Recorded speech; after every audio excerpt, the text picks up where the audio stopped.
ছিল সেটাকে ফিরে আনতে গেলে আমাদের সবার সংস্কৃতি এবার নতুন ভোটারদের একটা বড় ফ্যাক্টর হয়ে দাঁড়িয়েছিল তরুণ ভোটারদের ওরা আরো বড় ফ্যাক্টর হবে সামনে নির্বাচন এমনটা ধারণা করছে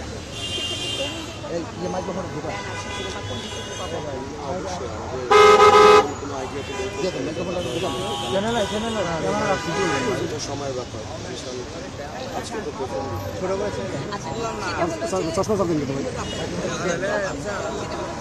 যত সময় যাচ্ছে নানা মনস্তত্ব বোঝার আগে একটা সামাজিক ক্যাম্পেইন করতে হবে তরুণদের মধ্যে অনেক ডিভিশন আছে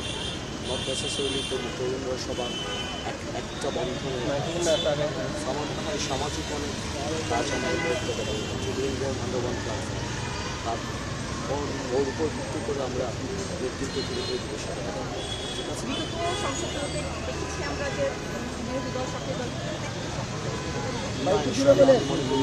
তারেক রহমান সাহেবের যে জেস্টার দেখা গিয়েছে গতকালকে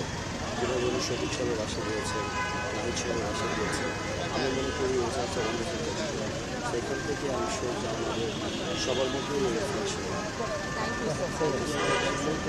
এবারের অনুভূতি ভালো লাগছে এত বছর পর গণতন্ত্র এসেছে এবং আমরা সেটা পাঠ আলহামদুলিল্লাহ ভালো আছে পজিটিভ এবং বিএনপি চেয়ারম্যান চাঁদাবাজদের বিরুদ্ধে একটা কঠোর হুঁশিয়ারি দিয়েছে আপনার এলাকায় চাঁদাবাজদের আপনি কি বার্তা দেবেন চাঁদাবাজ সব ধরনের